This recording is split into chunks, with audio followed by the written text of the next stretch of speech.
Right now we have audio. How about that? Uh, and then he spoke, and there was sound. So, welcome tonight. I'm talking about musings on the move tonight. We'll see how many we can get through here.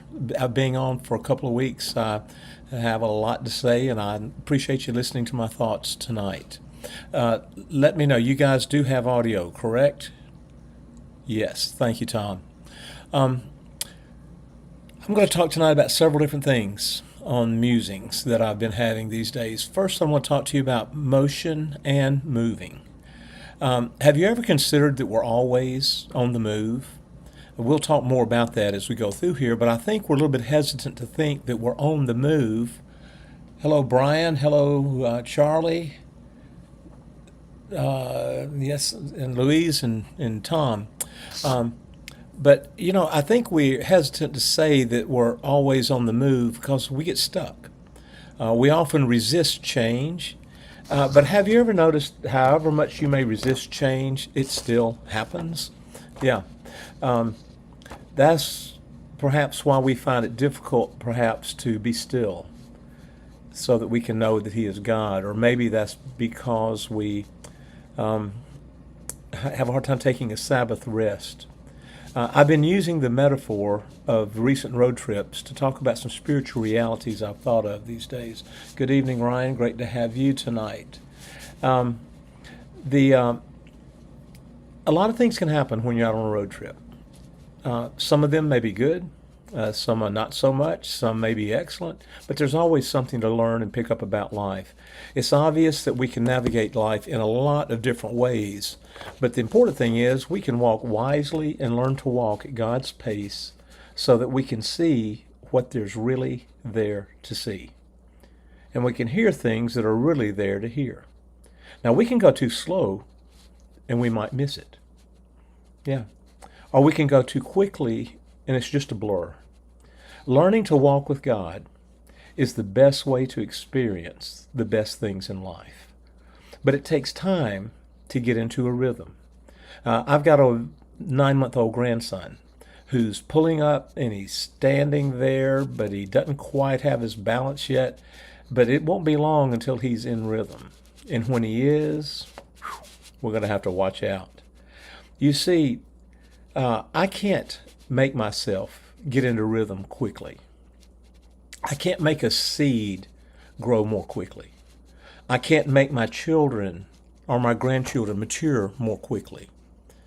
I can't get myself to age more slowly. You see, that lets me know we can't control all this motion, although we can control pace.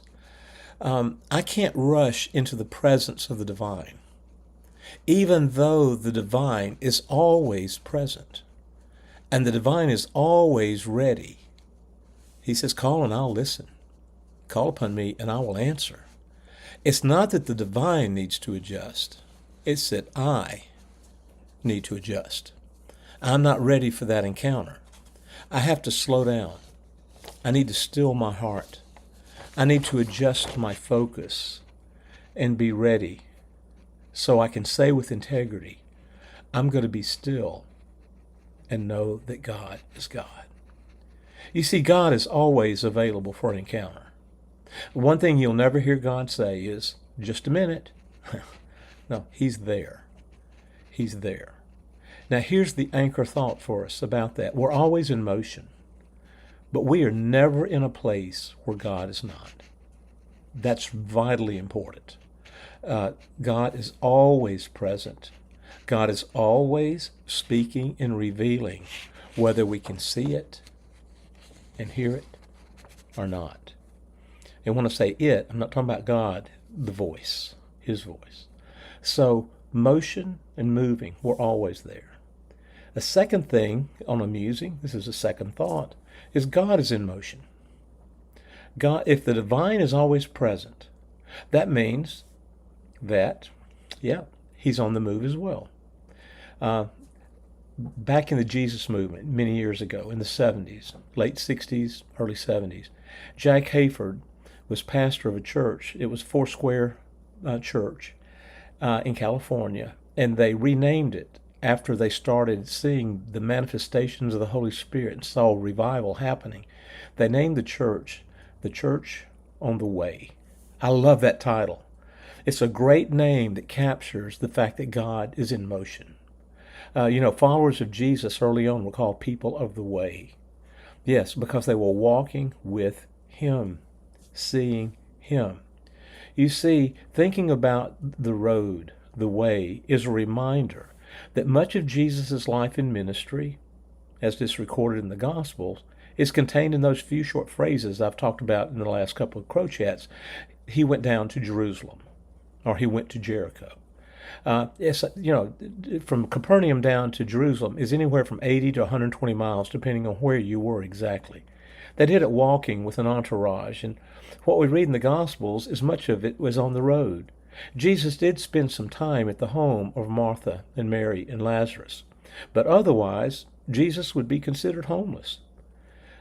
He had no place to lay his head. That's his words. The birds have nests, foxes have holes, but the Son of Man has nowhere to lay his head. All the teachings, all the stories, all the miracles of Jesus were on the road. Now, it may have been in the temple, ultimately, to the last week of his life, but it was around walking and moving. You see, one line you never read in the New Testament is that Jesus went to his house. Jesus never went to his house. There was no house to go to. Jesus continued Yahweh's example that is expressed in the Psalms, that you, O Lord, are enthroned upon the praises of your people. You see, Yahweh is the God who is there, wherever there is. There is where Yahweh resides. He's in motion, flowing with divine energy, sharing divine wisdom, giving divine power of His Spirit who Jesus likens to the wind that knows our hearts and our needs. Yahweh is always showing mercy and care. This God goes by a few names, a few titles. Elohim is his name, it says. And it's a plural form. El and Elohim is a plural form. And what it's saying there is not that there's multiplicity of gods. No, there's not. What it's saying is that God is too big to be contained in one word. Yeah, that's why there's many titles and many names. This God goes by a few names or titles. And this God, Elohim, is brooding over the face of the deep. Adonai, the Lord over all, is another name. Yahweh, the one who is always true to the divine self, is a God in motion. See, our God is in motion, the world is in motion, and we are in motion. So God is a God of motion. Motion and movement is a part of life. A third musing is that we are in motion. Even when it looks like we're still, we're moving. I'm sitting rather still. Now, my mouth is moving. My heart is pumping. While I'm asleep, my blood is flowing. Energy is burning, even as I sleep. Cells are growing. Hair needs trimming, even as little as mine. We have nails that need to be trimmed. Our minds are resting, but our dreams are still happening. There's an activeness in our stillness. Why do you think we're moving all the time, even when apparently we're not? My heart's beating right now. My eyes are moving back and forth, even though I'm sitting still. Maybe it's because we're created in the image of our Creator, the great divine. God is a God of motion, and we are in motion. A fourth musing on that idea of motion is that God is interactive with us. I am that I am, the name Yahweh, is a name of motion. I find it odd that much church talk, that, I'm talking about people who go to church, and not just a few preachers, have more of a Greek mythology view of God than a Hebrew perspective. The Hebrew Scriptures never depicted God who is sitting up there in the heavens. No. And I'm talking about clouds way up in the sky. We in our culture have that horrible idea of saying that he's the man upstairs. What a derogatory thing. It's disrespectful, and it's so mistaken, and it's tragic. The Hebrew Scriptures talk about this Yahweh, this Adonai, this Elohim, in energetic terms. This Elohim speaks, creates, forms, fashions, and then entrusts the garden to human stewardship. That's incredible. That's a huge advancement in the development of religious thought at that time. Here's why. Early people, early religions, they worship creation. They would worship the rain god, the sun god, the creation. They would worship the moon. They worship the things in the heavens, as it were, the stars. You see, that is so off. The early religion worshiped nature. The Hebrew scriptures reveal Elohim as the one who made nature. He's separate and distinct from his creation. You see, creation reflects Elohim's creative wisdom. It is not his creative wisdom. Yeah, we are made in the image of God, but we are not God. No, not at all. Nor is creation. Our God, this Elohim, this Yahweh, this Adonai, calls. He listens. He leads. He protects. He provides. He directs. He commands nature to do what he says, and nature does. God does things that are unthinkable. He chooses to work interactively through Moses to command and part the Red Sea. He works through Elijah to call forth rain to stop and have a drought, and then rain to come again. He works through his creation. He causes bushes to burn without being consumed. And it catches Moses' attention. And then Moses is endowed by this Creator God, this Deliverer God, this Yahweh, to be able to speak and touch the river, and it turned to blood. He is able to call frogs to come, gnats to come, fire to come from the heavens. Elohim, the Spirit, speaks through visions, through dreams, through prophetic command. He works. This Jesus has come, and he works through signs and wonders. He liberates. He interacts. He answers prayer. He makes promises. He keeps promises. Yes, that's just for starters. How did the idea ever develop that God is just sitting up there in the heavens and he's passively watching and observing his plan work out because he's somehow seemingly in control? No, that's not how the scriptures read at all. The scriptures read, Hebrew and Christian, the Old Testament and the New Testament, this is Elohim. This is Adonai. This is the Yahweh of the Hebrew scriptures. Is anything but passive. He's anything but observant. He interacts with his people. He can be grieved. He can be loved. He can be worshipped. He can be extolled. He can deliver.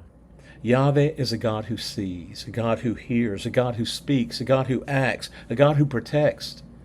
This God interacts. He's interactive with us. This Elohim is also unique. He's different from all other gods. That's a fifth musing. The Hebrew God, Adonai, Elohim, Yahweh, is contrasted with the gods of the nations, the work of human hands. In Psalm 115 and 135, I love those two psalms where it says, why would we worship an idol who has mouths but they cannot speak, ears but they cannot hear, eyes but they cannot see? And those who worship them, it says, will become like them. We become like what we worship. And you see, if I worship an idol, I will do what God never intended. I will become inert. I will become unable to act because that's what an idol is. Humans are not created to be static or robotic or helpless. We are made to be with our God, the one who is unique, alive, and well. That brings me to a sixth thing. We are partners with God. That's what we're called to be. Jesus is at work, and he's looking for partners. Yes, they're called disciples. We, by his invitation, yes, were created in a world that is in motion, to be his people in motion, to be in motion on mission to all the nations of the world, to pray to bring kingdom come to this earth. from heaven to be done on earth, and to share this good news with the world, to love all people as God loves them, to be fruitful, to multiply, and to steward this well, the things that God has given us.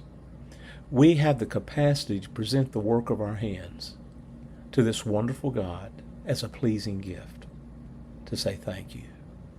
You see, we have a capacity, because we are partners, we're called to be partners, to please God in a world that needs light to shine, needs salt to preserve, needs love to heal, and hope to restore it to God's intention. That brings me to the seventh thing I'll talk about tonight, and that is the reality of storms. When I travel through life, one thing you do notice, whether it's on a road trip or whatever else, a storm is possible. While partnering with God, we will encounter some level of drag. Yeah, it's called friction. you know. And that's a great amount of puzzlement to us at times, because we get into situations that create a deep need to ponder some really tough issues in life, issues that will pound at our heart.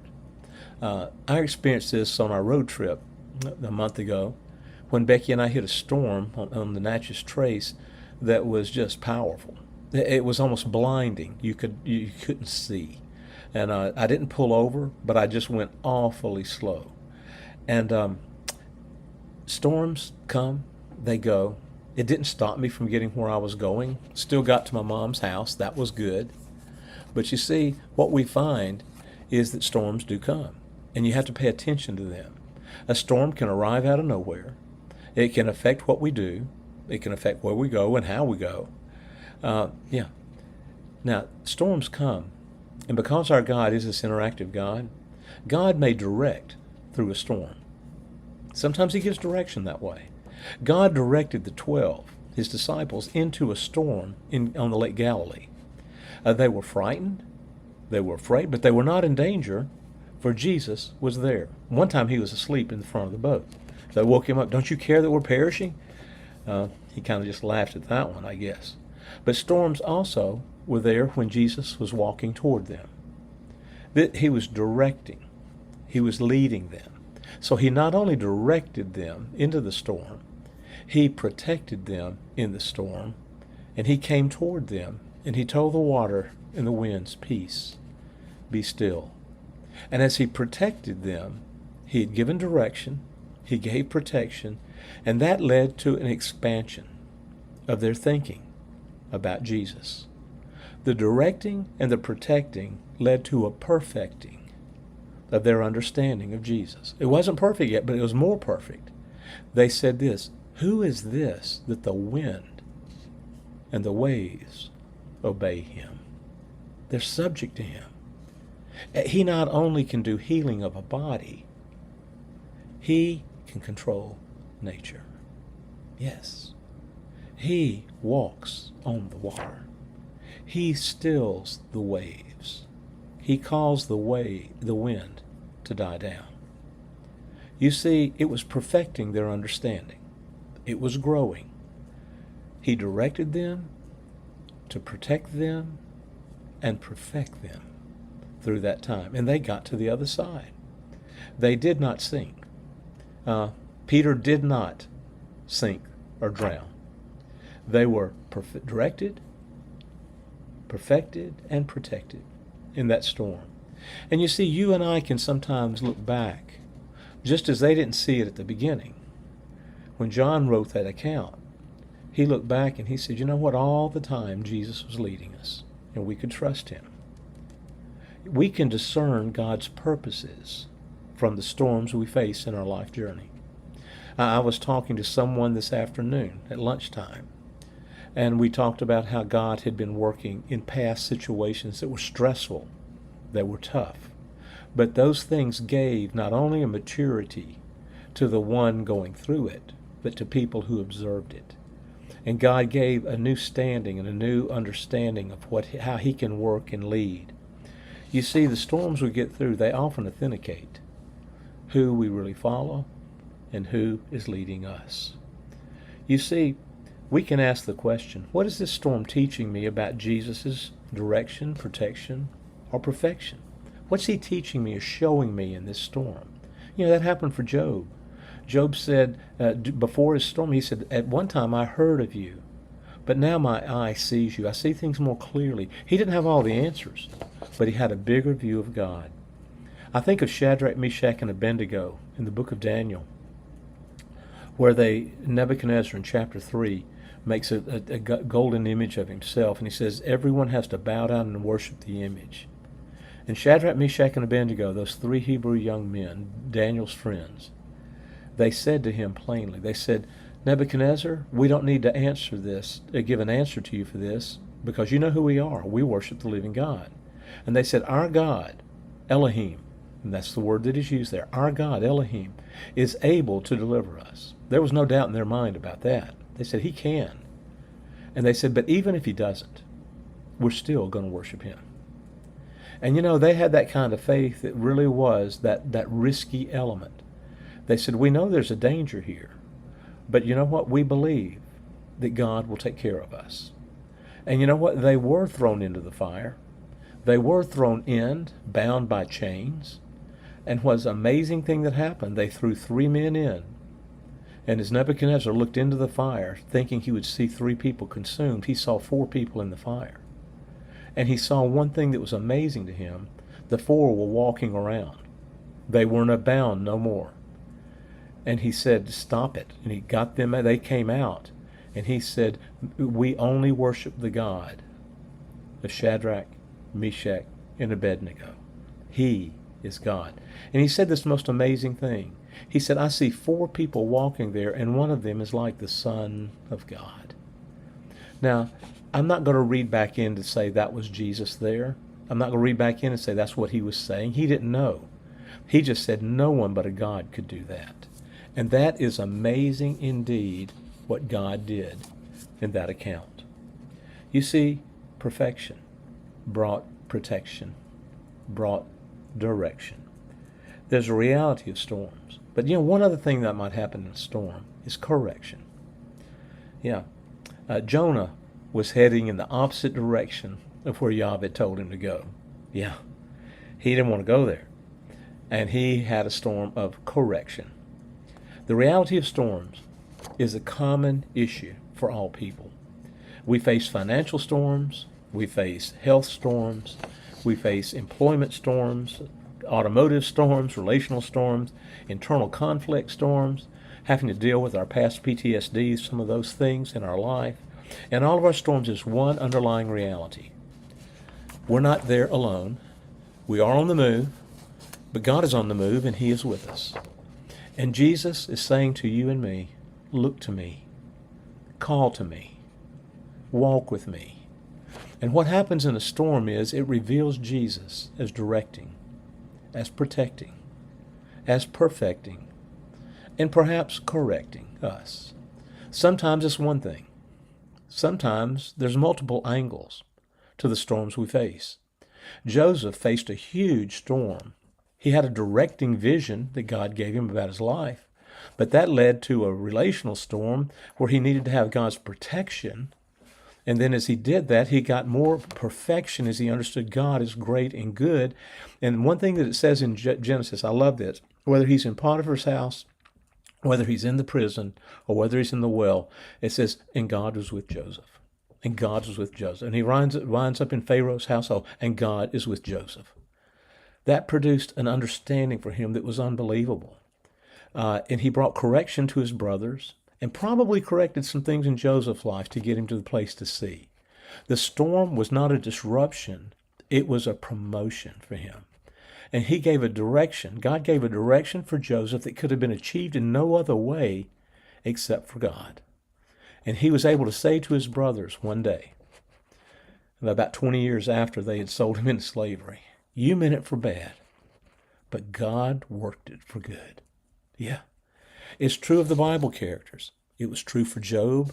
It's true for us as well today, too. You see, storms are not always for correction. They're certainly not to punish, for the rain falls on the good and the evil. In that way, God loves everybody. That's amazing, isn't it? Storms are a way that we may see God and perhaps be corrected like Jonah, or David, or Peter, or Adam and Eve. They faced it. Or we may be protected like the 12 were, or like Jesus was from Herod's trying to kill all the babies.